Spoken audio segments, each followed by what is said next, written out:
C'était au cœur de l'information.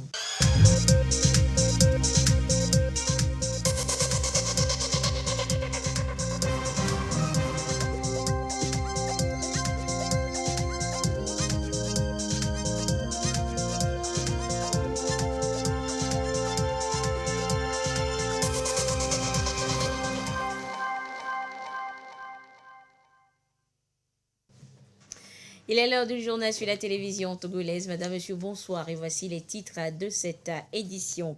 La région des Plateaux accueille depuis ce mercredi son forum des producteurs agricoles FOPAT. L'occasion est donnée ainsi aux acteurs du monde paysan de la localité d'évoquer leurs difficultés, mais surtout de trouver des solutions pour booster leurs activités. Les détails dans ce journal.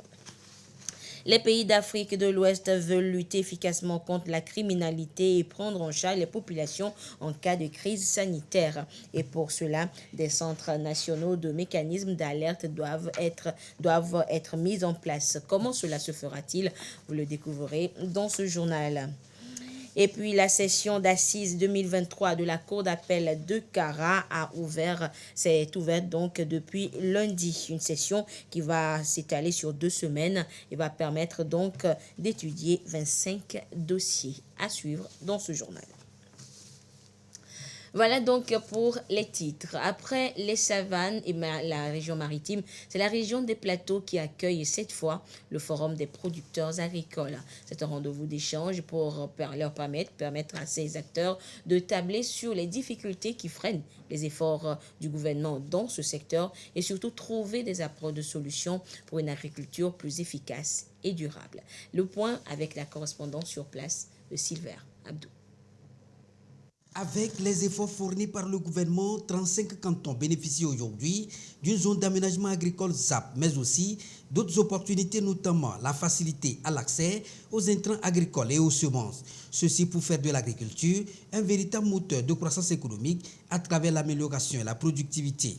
Malgré ces efforts, le secteur agricole fait toujours face à d'énormes défis.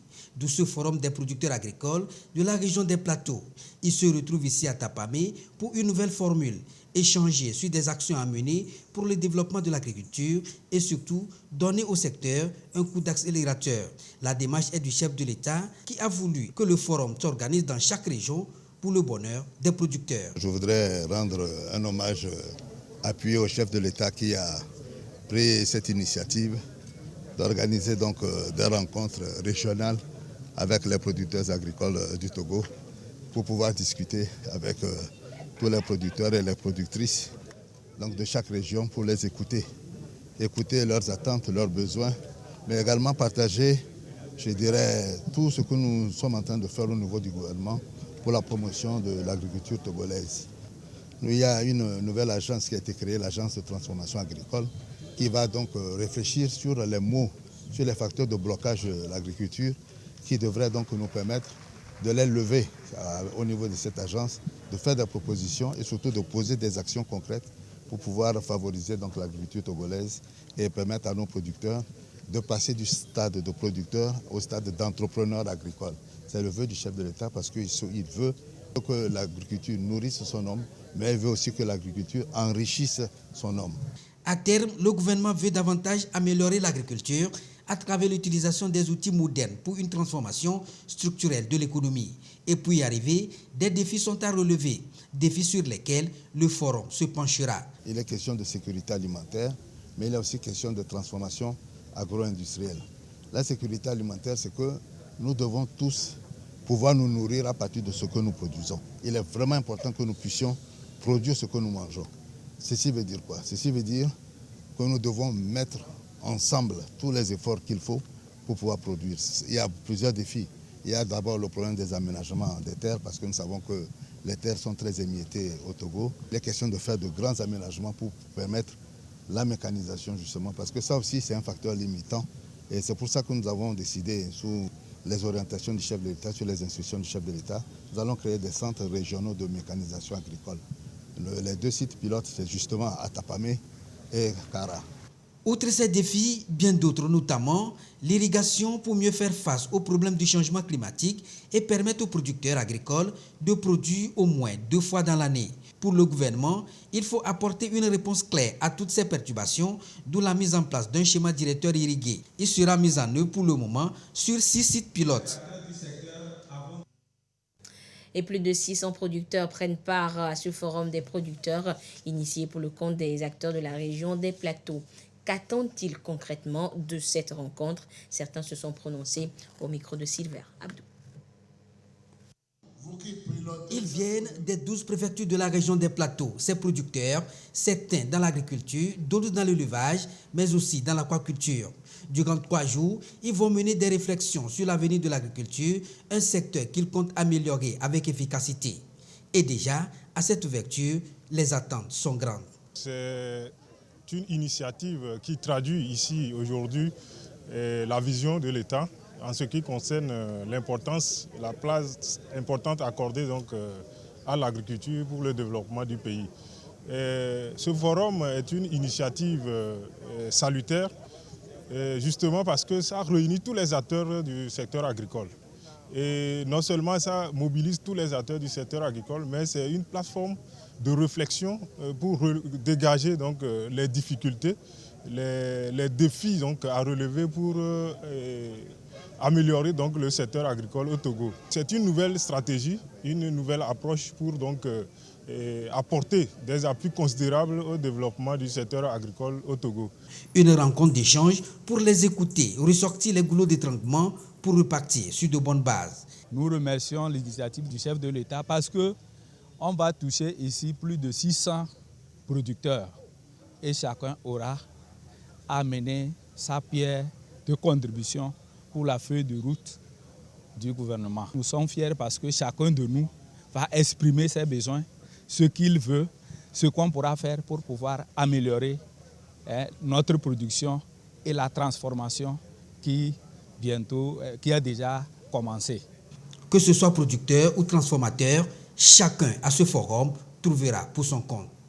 Nous attendons cette rencontre pour discuter de nos problèmes, de ce que nous faisons, de nos problèmes que nous rencontrons, les solutions que nous-mêmes à notre niveau nous apportons et discuter avec nos partenaires sur comment faire pour booster nos activités, proposer aussi des actions concrètes et mieux participer en tant que citoyens, citoyennes au développement économique de notre pays. Nous prions que cette occasion peut nous donner des idées. Je suis tellement ravi que ce qu'il est en train de faire, Monsieur le Président, il continue de faire ça, que le Dieu Tout-Puissant met sa main sur lui pour qu'il puisse nous aider. Ce forum qui s'ouvre ce jour prend fin samedi à travers la rencontre du chef de l'État avec les producteurs pour les écouter et recueillir leurs différentes préoccupations visant à améliorer le secteur. Troisième région à accueillir le FOPAT, les plateaux. La zone est reconnue dans tout le pays pour son fort potentiel agricole. On y trouve aussi bien le maïs que le café cacao ou encore le riz. Et pour encourager justement les producteurs, le gouvernement a initié des projets et programmes comme les ZAP et l'aménagement des bas-fonds. Marie-Ange Bida pour le rappel.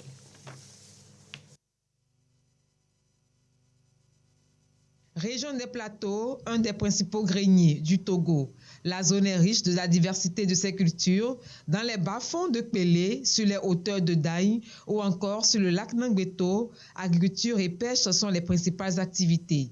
Hommes, femmes, jeunes s'organisent autour des cultures de rente, café, cacao, coton, palmier à huile, des céréales, maïs, riz, sorgho, des tubercules, igname, manioc, des fruits, légumes et le maraîchage.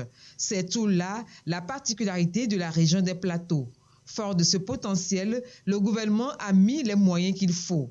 34 zones d'aménagement agricole planifiées ZAP ont été installées dans 35 cantons. Près de 2800 producteurs en bénéficient. Pour leur faciliter le travail, des machines agricoles. De quoi améliorer le rendement à l'hectare et booster la production à l'échelle régionale. Pour la riziculture, 9 sites de bas-fonds ont été aménagés, une vingtaine d'autres sont en cours. Kits d'irrigation, systèmes de pompage solaire et motopompes sont mis à disposition. des retenues d'eau construites pour le maraîchage. Objectif, améliorer le revenu du producteur. Ces projets de programme initiés par le gouvernement ont augmenté la production agricole dans la région des plateaux. Elle est passée à 1 424 916 tonnes en 2022. Le café cacao, une des filières phares du milieu, a vu sa production annuelle également augmenter. 25 132 tonnes pour le café et 17 532 tonnes pour le cacao. Le grand rendez-vous d'Atakpamé est donc le bienvenu au FOPAT Plateau, Forum des producteurs agricoles du Togo, région des plateaux. 700 producteurs et participants sont attendus. Tous vont plancher sur les grands défis qui restent à relever dans le secteur agricole dans cette partie du Togo. La cerise sur le gâteau, la rencontre tant attendue du président de la République, Foreso Zenania Singbe, avec les producteurs. Des échanges à l'issue desquels la région des plateaux va renouer avec son histoire de grandes zones de production au Togo. Et pour la troisième fois consécutive, le génie des producteurs agricoles togolais sera célébré et ce sera à travers Agri Awards. Les détails de l'événement avec Norbert Agbedaon et Gisèle Kozona.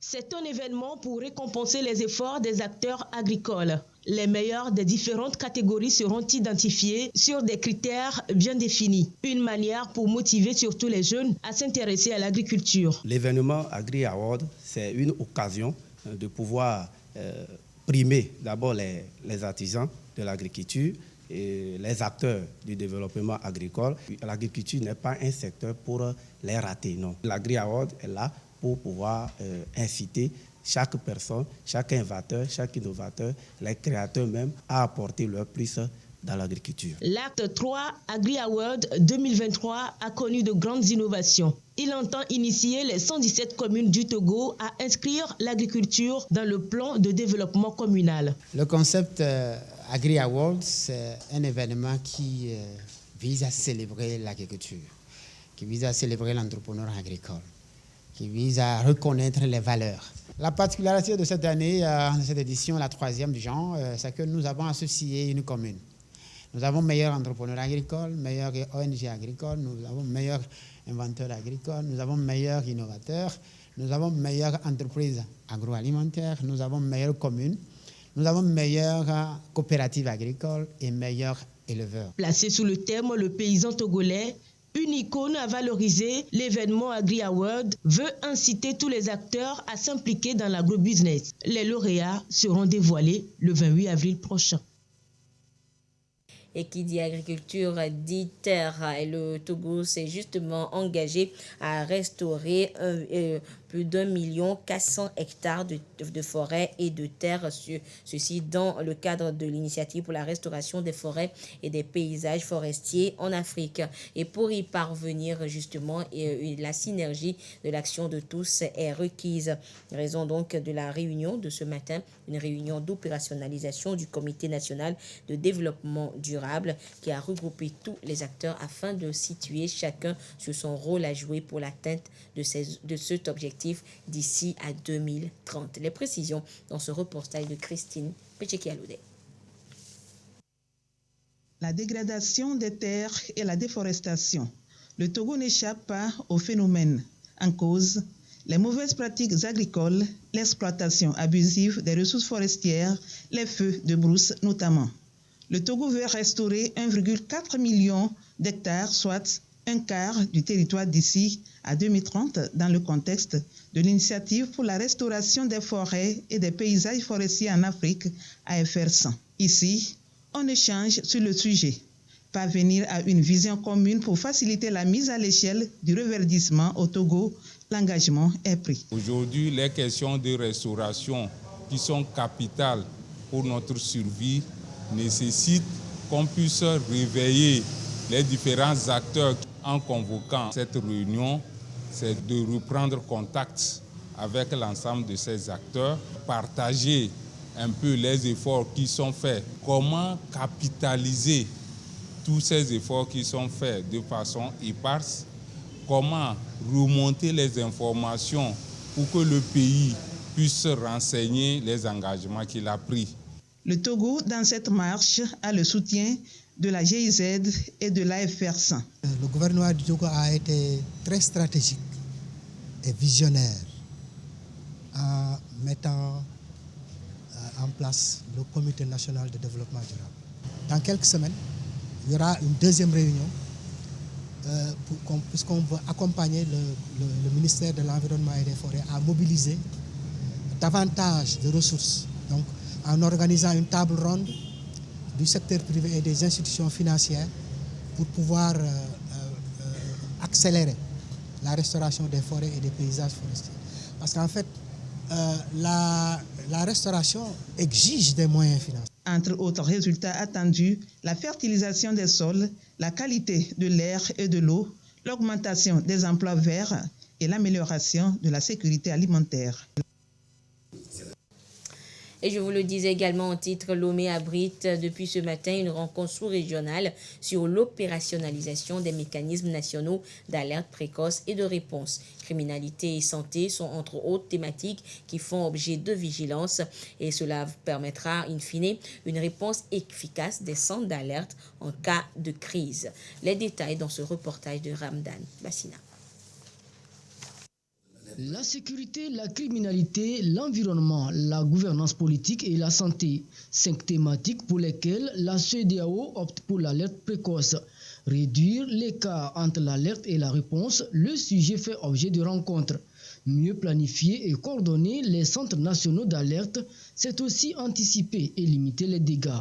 L'efficacité et le renforcement du système d'alerte précoce et de réponse doit permettre d'anticiper les crises ou conflits latents ou émergents et d'en limiter les effets néfastes afin de permettre à nos populations de vivre dans un environnement plus stable et plus pacifique, favorable au développement économique et à l'intégration régionale.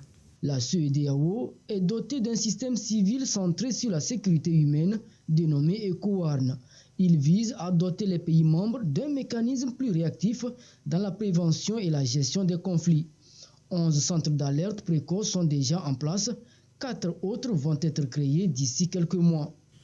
Il est au demeurant clair que ces menaces liées à la sécurité humaine, du fait de leur interconnexion diverses et complexes, ne doivent pas être prises en charge séparément. Une approche systémique, par conséquent holistique, s'impose, ainsi que lorsque nous voulons les traiter en profondeur et de façon durable. C'est cette philosophie qui sous-tend notre slogan, je cite, « La sécurité est une œuvre collective qui ne peut être l'apanage des seules forces de sécurité ». Fin de citation. Au vu de la qualité des participants ici présents, je n'ai aucun doute que les contributions des uns et des autres permettront d'atteindre l'objectif recherché qui contribuera à combler le fossé entre l'alerte et la réponse pour le bien de nos États membres et de notre communauté. La rencontre de Lomé fait suite à celle tenue à Dakar et qui a permis de valider le plan stratégique 2022-2026. Pour le ministre de la Sécurité et de la Protection civile, la marche de la CEDEAO vers le développement et la stabilité passe aussi par la mise en œuvre des mécanismes d'alerte précoce et de réponse. Le Centre d'excellence régional sur les villes durables en Afrique aura bientôt ses propres locaux sur le campus universitaire de Lomé. La cérémonie de pose de la première pierre a eu lieu hier. Il s'agira de construire un immeuble de 3 niveaux qui servira de bloc administratif et pédagogique. Clarisse Aticlet pour les détails. Le dévoilement de la plaque lance officiellement les travaux de construction du siège du Servida Djounedon.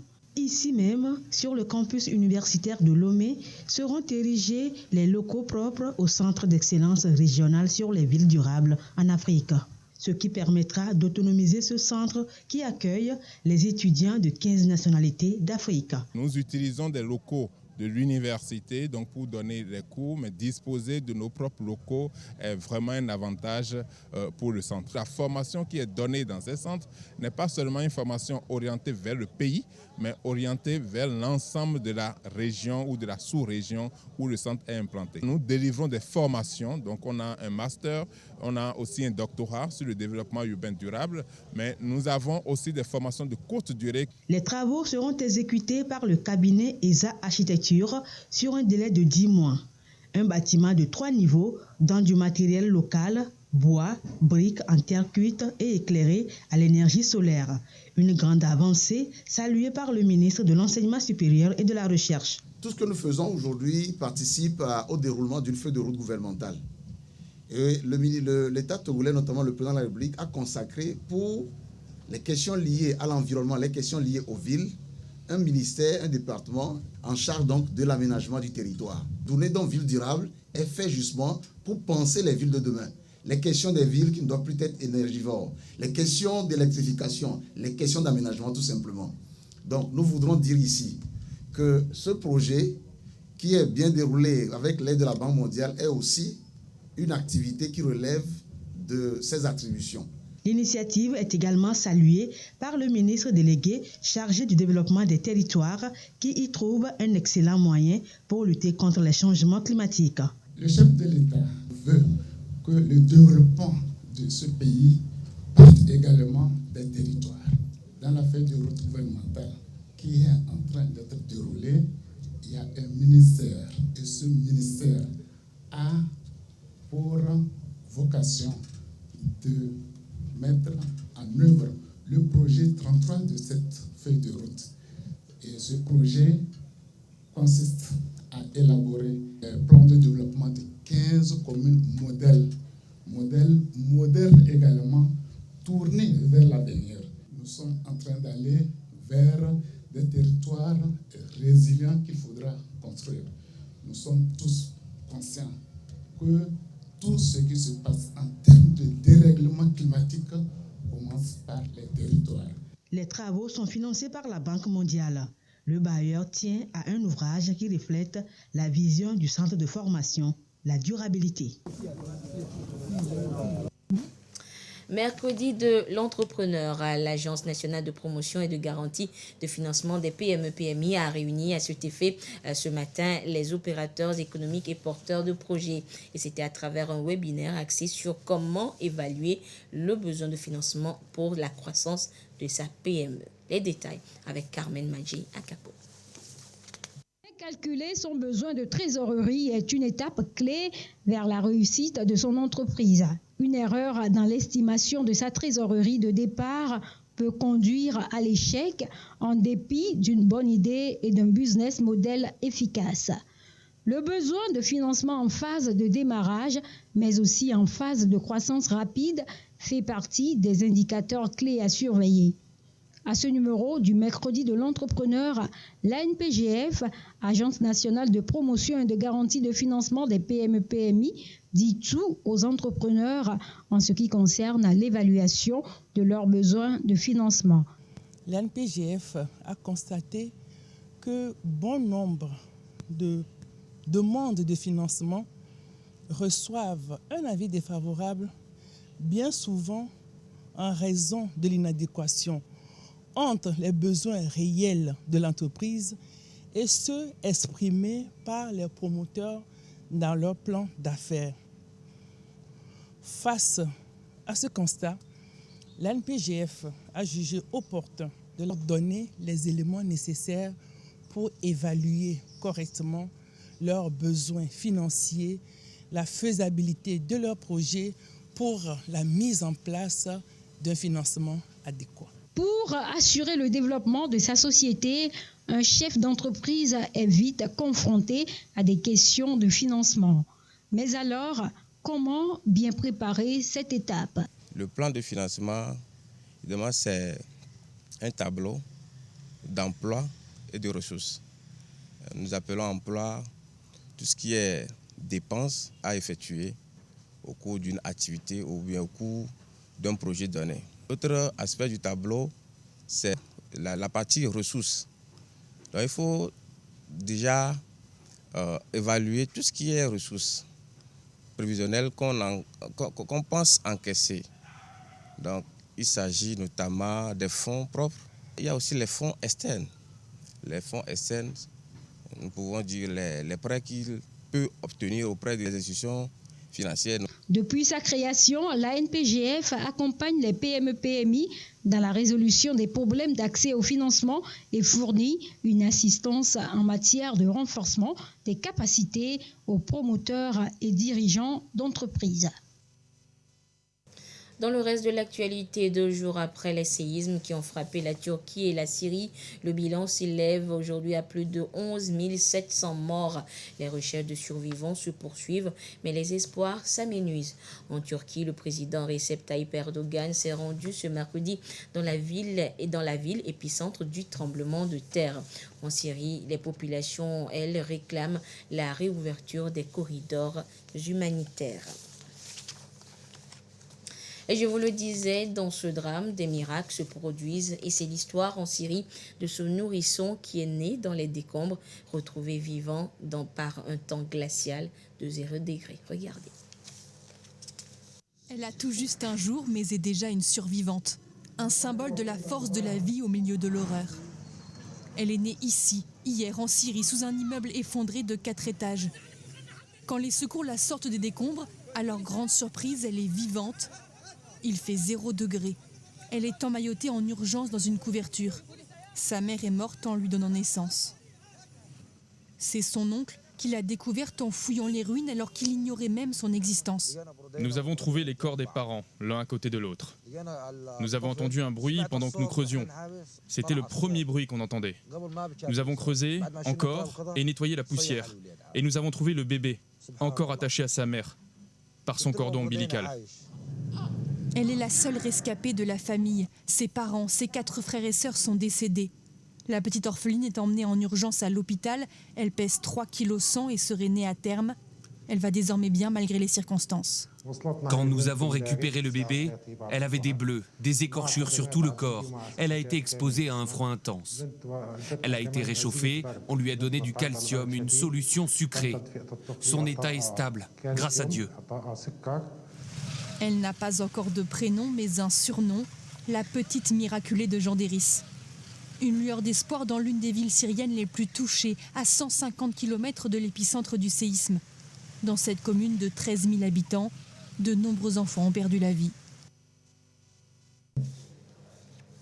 Et dans un tweet, le chef de l'État fort Zimna Gnazingbe a exprimé ses profondes condoléances au président Recep Tayyip Erdogan et Bachar al-Assad, donc les chefs d'État turcs et syriens.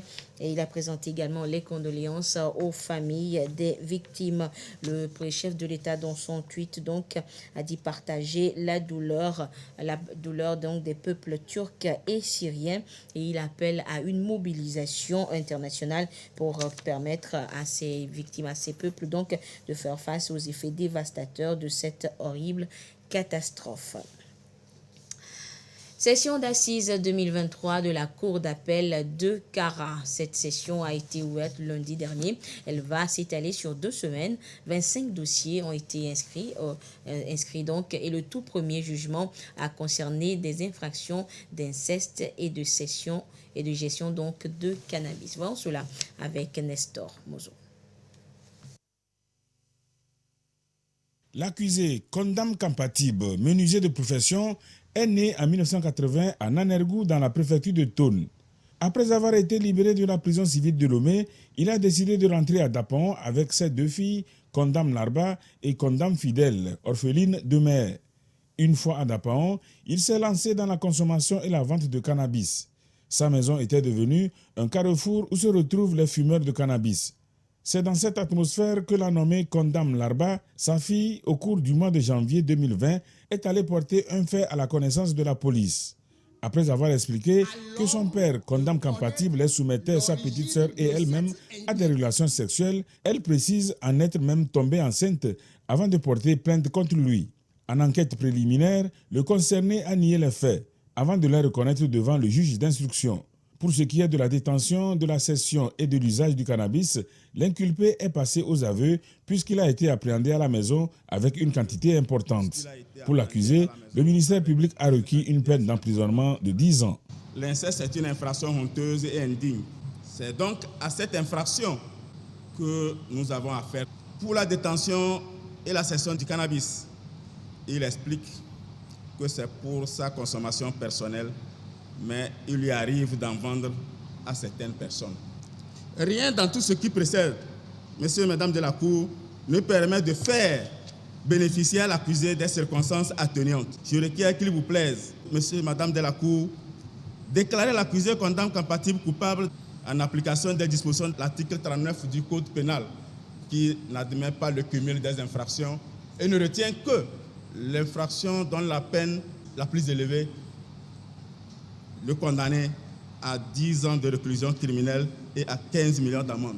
Pour le Conseil de condamne compatible, il manque des éléments au dossier et que le réquisitoire ne devait pas être trop rigide. Nous avons essayé d'expliquer à la Cour que par rapport à ce que nous avons vu, les irrégularités qui ont été relevées, on ne pouvait pas suivre le procureur qui avait requis 10 ans. Et pour ce qui concerne l'infraction de détention de cannabis, c'est également la même chose. Les éléments sur lesquels il faut se fonder pour nous n'existent pas au dossier. C'est vrai, on a dit que c'était du cannabis, nous n'avons pas eu les scellés, nous n'avons pas eu d'analyse pour qu'on puisse nous dire quelle était la nature de ce qui avait été découvert. Voilà pourquoi nous avons estimé que par rapport à ces éléments, il fallait tout simplement peut-être l'élargir sur le point de cannabis et avoir la main plus douce en ce qui concerne l'inceste. La Cour, après délibération, condamne compatible à une peine d'emprisonnement de moins de 10 ans. Vu les articles 39, 75, 76, 223, 248 et 254 alinéa 2 du nouveau Code pénal, 300 et 346 du Code de procédure pénale, condamne le sieur condamne compatible à la peine de 7 ans de réclusion criminelle et à une amende de 5 millions de francs CFA. La Cour a avisé le condamné qu'il dispose de 8 jours francs pour se pourvoir en cassation. Et voilà, donc ainsi se referme cette édition. Merci de votre fidélité à la télévision togolaise. Merci à tous ceux qui nous ont suivis, notamment du côté de Kara. Excellente suite de nos programmes. Au revoir.